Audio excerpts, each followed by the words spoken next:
Fala, meu povo, tranquilo? Então vamos lá começar nosso segundo vídeo. Segundo vídeo a gente já vai começar assim, vasos comunicantes. É importante? Muito, muito. Tá? Então a gente vai aplicar, na verdade, né, a lei de Stevin para situações simples de líquidos em um recipiente. Bom, agora no entanto, essa lei é válida independentemente da forma do recipiente, tá? Bastando o líquido estar em equilíbrio sobre a ação da aceleração da gravidade. Então, aqui o exemplo que nós temos na figura, nós temos ali o ponto, né, o ponto X e o ponto Z que estão à mesma altura. E nós temos o ponto Y que está um pouco mais abaixo. E aí o seguinte, nesse exemplo as pressões nos pontos X e Z são iguais, como a gente já viu lá na lei de Stevin, pelo fato de estarem no mesmo nível. Porém, o ponto PY, ele acaba sendo uma pressão maior, porque como a gente acabou de ver, PY, na verdade, é igual a pressão em X mais a densidade vezes a gravidade vezes essa altura de desnível entre esses dois pontos, né? Então, a gente acaba assim tendo PY, né, uma pressão maior, e como eu falei para vocês, quanto mais profundo a gente for, maior vai ser essa pressão. Tranquilo? Então, por essa razão, deixa eu botar ali em cima, aqui. Então, por essa razão, se um recipiente tiver várias aberturas, né, de modo que o líquido esteja submetido à pressão atmosférica, então o nível do líquido deve ser o mesmo em todas as aberturas. Então, o que ele quer dizer? Você tem três líquidos ali, né, são os mesmos líquidos, né, e aí você tem três estruturas ali diferentes, né, você tem três modelos diferentes ali. Só que o que acontece? Todos eles estão, recipientes estão abertos. Se eles estão abertos, eles sofrem a pressão atmosférica, sofrem a ação dessa pressão atmosférica. Agora, porém, se houver mais de um líquido que não se mistura, né, immiscível, nesse recipiente, então os níveis dos líquidos em contato com o ar podem ser diferentes. A seguinte é ver um exemplo disso.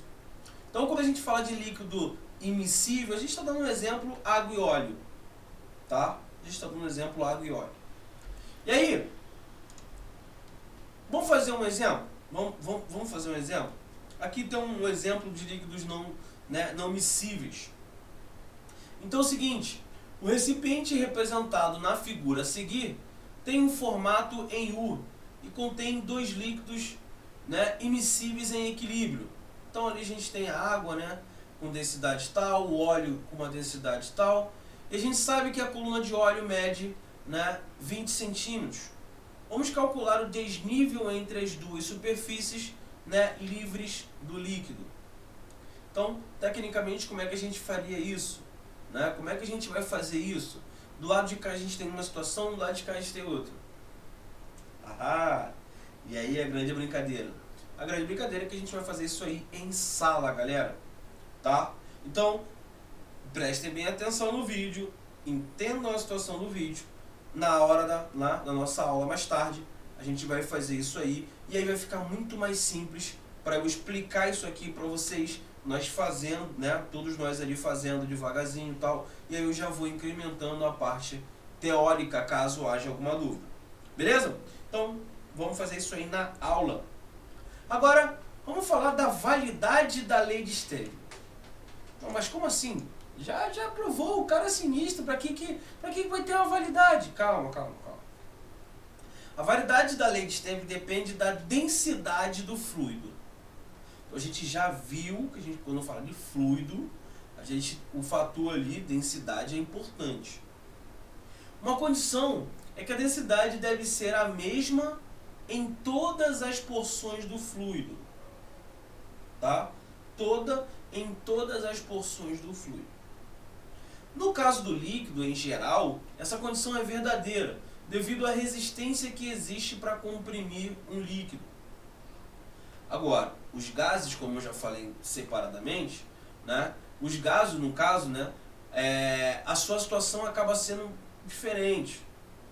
os gases eles podem ser comprimidos com muita facilidade, tá? E assim, sob a ação da gravidade, as camadas inferiores são comprimidas pelas camadas superiores. Então, quando a gente fala de compressão de líquido e a gente fala de compressão de gás, é um pouco mais complicado, né? Um é diferente do outro. O gás é muito mais simples da gente comprimir. Então é o seguinte, nessa situação a densidade das porções inferiores é maior do que das porções superiores, devido ao fato de que as moléculas ficarem mais próximas umas das outras nas camadas superiores. Consequentemente, olha aí, a densidade do gás diminui com a altitude em relação à superfície da Terra. Então, consequentemente, né, a gente já viu, né, que a densidade do gás ela diminui com a altitude em relação, claro, à superfície da Terra, tá? Então, quanto mais alto, menor fica a densidade desse gás. Só que nessa situação, no entanto, essa variação acaba sendo pequena caso o desnível seja de apenas poucos metros. Beleza? Acaba você não vendo, né, essa variação. É muito pouca. Claro, para poucos metros. Outro ponto é que a variação de pressão relacionada ao termo que a gente já viu, DGH, lembra que a gente acabou de ver lá? Pressão no ponto C igual a pressão no ponto B mais DGH, é pequena em comparação com a dos líquidos. Então, dessa forma, se um gás estiver em um recipiente cuja dimensão vertical seja pequena, a gente vai poder admitir que essa pressão é a mesma em todo ponto do gás. Beleza? Claro, levando em consideração que a dimensão vertical seja pequena.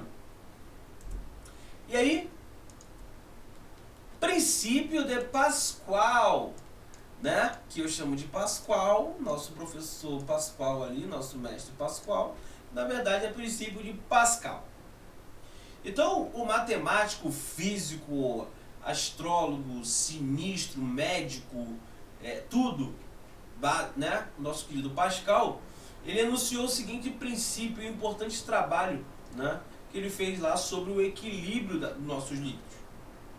Então, uma pressão externa aplicada a um líquido dentro de um recipiente é transmitida sem diminuição para todo o líquido e as paredes do recipiente. Peraí. Então, uma pressão externa aplicada a um líquido dentro de um recipiente é transmitida sem diminuição para todo o líquido. O que ele quis dizer com isso? Quando você tem uma pressão externa sobre o recipiente, essa pressão ela acaba se espalhando para todo o recipiente. Todo o recipiente. Beleza? É isso que ele está querendo dizer.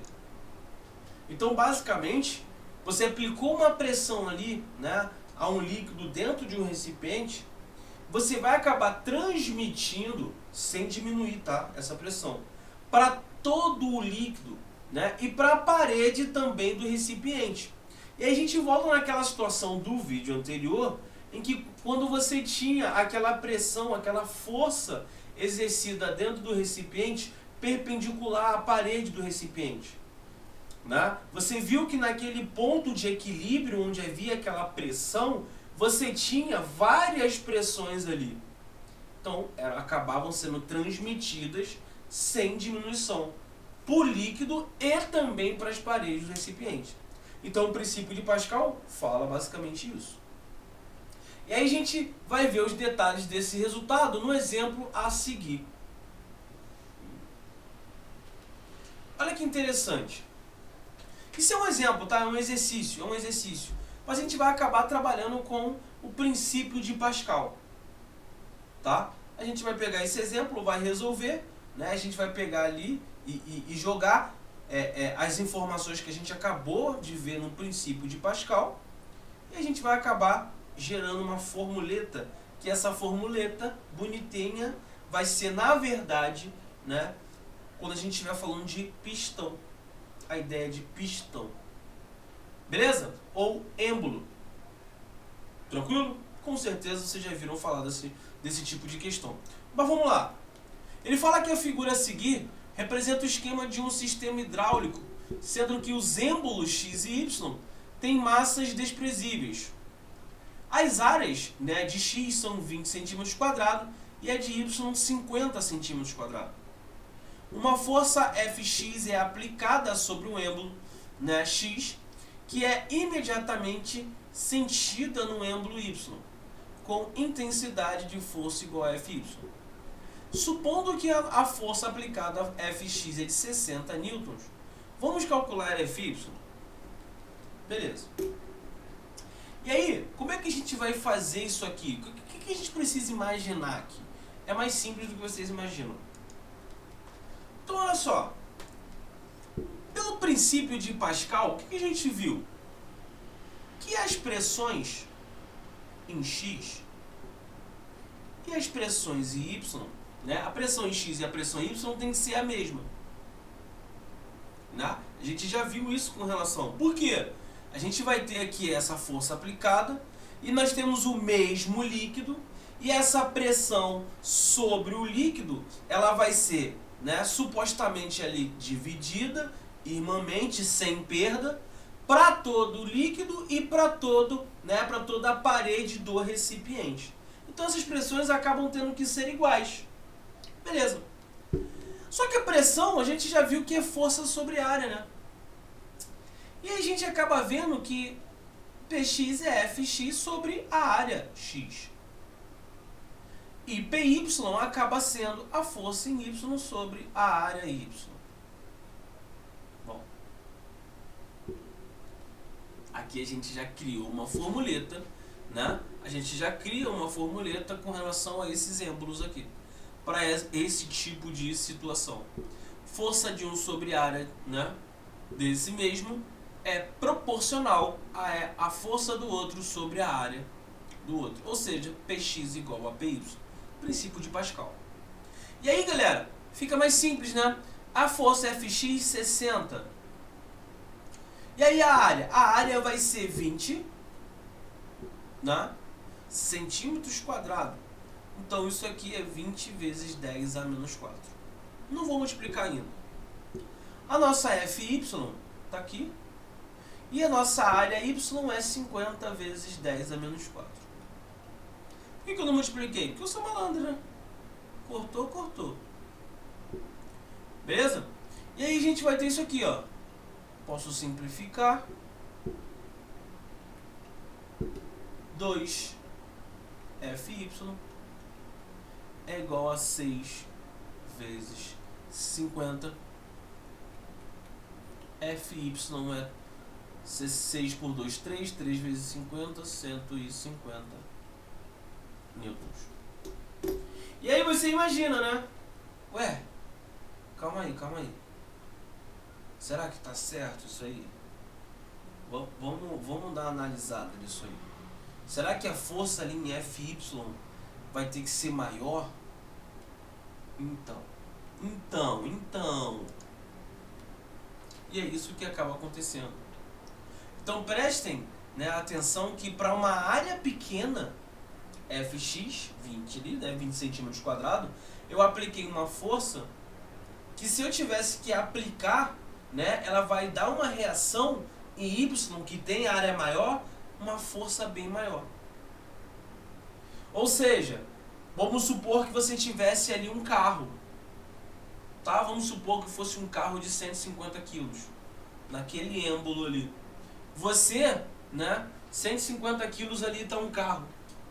Você, com uma pessoa de 60 quilos naquela área ali, F de x, né, naquela área x, você conseguiria manter em equilíbrio um carro de 150 quilos.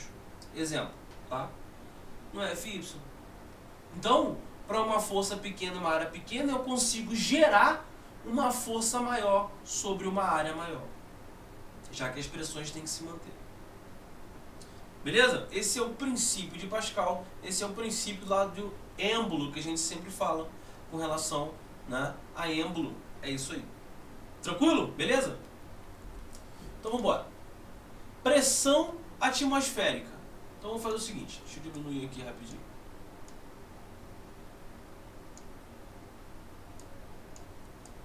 Aí, aqui tá bom. Seguinte, pressão atmosférica, o nosso PA. Bom, anteriormente a gente mencionou que a atmosfera exercia uma pressão sobre os corpos, lembra disso?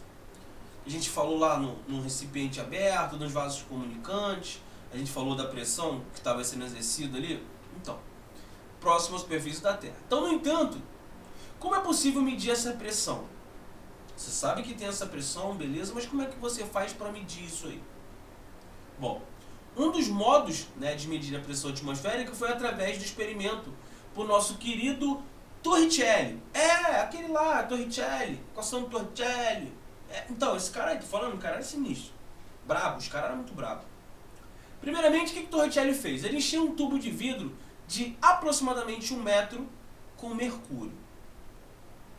Uma coisa interessante. Mestre, por que mercúrio? Já vou falar isso aí. Eu entendi, Pedro. Boa pergunta. Por que o mercúrio? Calma, já vou explicar. Bom, em seguida, com o tubo fechado, ele mergulhou invertido num recipiente que também continha mercúrio. Beleza. Por último, a extremidade tapada do tubo foi liberada. Então ele pegou um tubo com mercúrio, tinha um recipiente com mercúrio, ele pegou esse tubo, virou dentro do recipiente com mercúrio, tirou o dedo. Cara, quando ele tirou o dedo, né, o nível do mercúrio desceu. Não estava lá completamente ali cheio, né? Ele desce um pouco e se estabiliza aproximadamente ali, né, em 76 centímetros acima, né, da superfície livre do mercúrio. 76 centímetros, e você já ouviu falar com certeza de 760 milímetros de mercúrio. Já ouviu falar, né? Então. E aí, ele viu que não abaixava mais. Ou seja, quando eu peguei aquilo ali e coloquei, o natural era aquilo descer, né? E aí aconteceria isso aqui, galera, ó. Quando você chegou aqui e você soltou, você teria a pressão dessa camada de líquido para baixo, né? E aí essa pressão ia fazer isso, ó. E aí realmente ela fez isso. Quando você solta, esse líquido tem uma pressão ali, ele está fazendo uma pressão, e aí esse líquido vai descer. Mas por que ele não descer mais? Cara, para ele não ter descido mais é porque eu tenho uma força ali, né? Eu tenho uma outra pressão que vai fazer com que isso equilibre. E aí ele chegou a essa conclusão, que quando ele tinha essa pressão aqui e parava em 76 centímetros, ele chegou à conclusão que era essa pressão atmosférica aqui que equilibrava aquela situação agora. Genial, né? Eu não pensaria nisso não, cara. Ele é brabo, ele pensou nisso, mas eu não pensei nisso não. Hoje agora, quando eu acho muito mais fácil. Mas caraca, o maluco era sinistro. Entenderam qual é a ideia? Então, ele colocou ali, virou de cabeça para baixo, desceu, e aí vem aquela pressão, caraca, parou. Por que não vai mais? Vai ter alguma coisa errada aqui. Por que não tá indo mais? Bom, se não tá indo mais é porque, cara, deve ter alguma coisa equilibrando. Rapaz, será que é essa tal de pressão atmosférica? E era exatamente isso. Tá? E era exatamente isso. Beleza? Então, ó, na parte superior do tubo, que ficou vazia, acabou criando um vácuo, cara. No entanto, esse vácuo não é perfeito, como nós já vimos muitas e muitas vezes, tá? Pois um pouco de mercúrio acaba evaporando. Pouca coisa, mas evapora. Então, tecnicamente não é, né? Não é tão vácuo assim. Agora, a pressão do vapor do mercúrio é muito pequena e aí acaba sendo desconsiderada. Isso é, a gente pode admitir que essa pressão ali vai ser zero.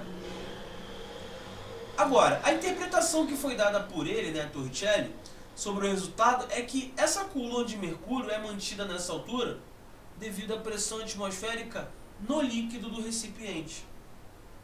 Então, desse modo, o ar acaba comprimindo a superfície livre do mercúrio, empurrando para cima no interior do tubo. Pegaram? Então, se a região superior, no caso vazia do tubo, for aberta e colocada em contato, a coluna de mercúrio vai fazer o quê? Vai abaixar. Por que vai abaixar? Por quê? Porque simplesmente vai ter a pressão atmosférica ali. Pegou? Então, quando está fechado, então vamos voltar aqui na página rapidinho. Né? Deixa eu diminuir aqui, vou ter que diminuir. O que acaba acontecendo?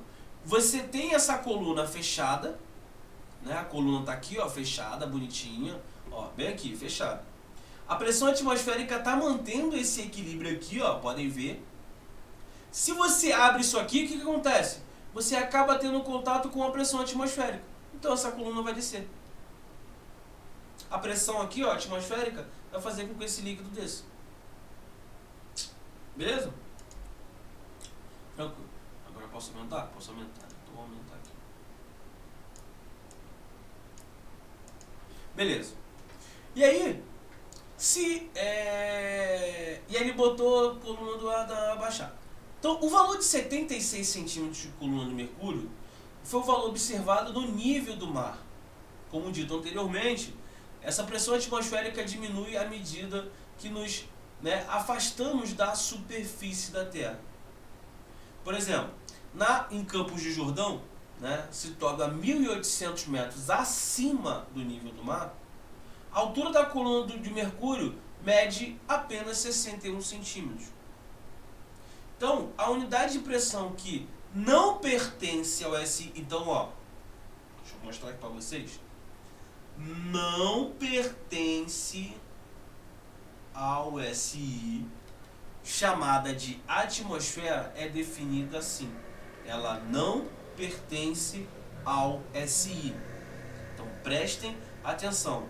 Pediu no sistema internacional é Newton por metro ao quadrado ou Pascal.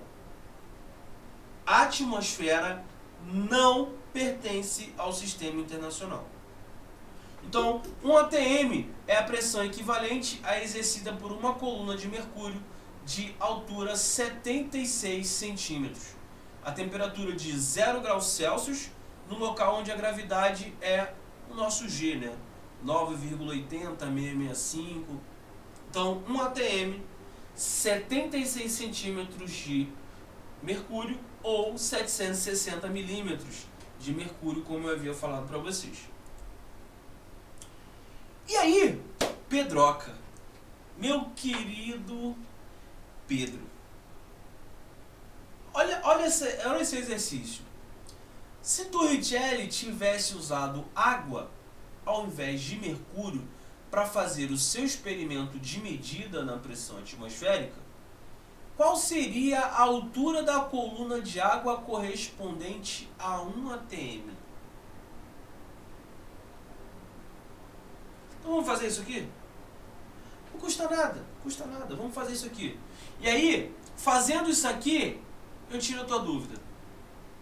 Aí eu acabo matando aquela dúvida que você teve lá. Professor, por que mercúrio e não água? Vou mostrar pra você por quê.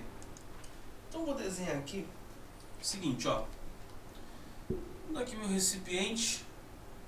Tá aqui o líquido. Então tá aqui, vamos considerar esse ponto. Só aqui a pressão atmosférica. Tá? Então, a gente já viu que, por exemplo, se a gente tivesse um ponto A e um ponto B, a gente teria, na verdade, que a pressão no ponto A seria a pressão no ponto B, mais, no caso, a pressão atmosférica. Não é isso? Mas ele só quer a pressão atmosférica, então vamos fazer isso simples aqui, ó. A pressão atmosférica, na verdade, lembra que isso aqui era igual a dGH? Então a pressão atmosférica ela vai ser mesmo dG vezes H. E ele quer saber a altura da coluna. Então, qual é a pressão? Bom, a pressão é 10 a quinta. A densidade já deu aqui, ó, 10 ao cubo vezes a gravidade, que é 10 vezes a altura. E aí, ó, isso fica 10 à quinta sobre 10 à quarta, que é 10. Então isso é aproximadamente 10 metros. Então, o que ele acaba percebendo? Que a altura da coluna de água correspondente a 1 atm seria de 10 metros. Então imagina você pegar um tubo de ensaio pequenininho, de 12 metros aí, para fazer a experiência ali. Você acha que não seria muito legal não, né? Eu acho que não seria, sei lá, muito legal. E tem mais. Qual é o grande fator de escolha para, por exemplo, você trabalhar com o mercúrio e não a água? A densidade. Né? A densidade. Para se trabalhar com relação à densidade, quanto maior aquela densidade, o que vai acabar acontecendo para se manter a pressão atmosférica, né, ali do valor de 10 à quinta, quando você aumenta aquela densidade, o que acaba acontecendo com a altura, né, da coluna do líquido, no caso, do fluido? Ele acaba sendo menor. Então eu vou pegar um líquido que tenha a maior densidade possível para que eu possa trabalhar numa altura menor. Foi por isso que teve a escolha também do mercúrio. Beleza? Sacou? Pegou a sacada? Tranquilo, né? Então é isso aí, galerinha. Então eu fiz esses 2 videozinhos aí, né? Na próxima aula a gente já vai ver a questão de empuxo, né? Vamos trabalhar a parte de empuxo e aí vamos continuando a brincadeira, tá? Vamos continuando a brincadeira. Então eu aguardo vocês mais tarde pra gente trabalhar isso aí e se tiver alguma dúvida a gente tirar. Beleza? Fiquem com Deus, um abraço e Wakanda Forever, galera. Até daqui a pouco. Fui! Oi, galerinha! Então, você gostou do nosso vídeo? Então, chama nosso canal. Então, para o vídeo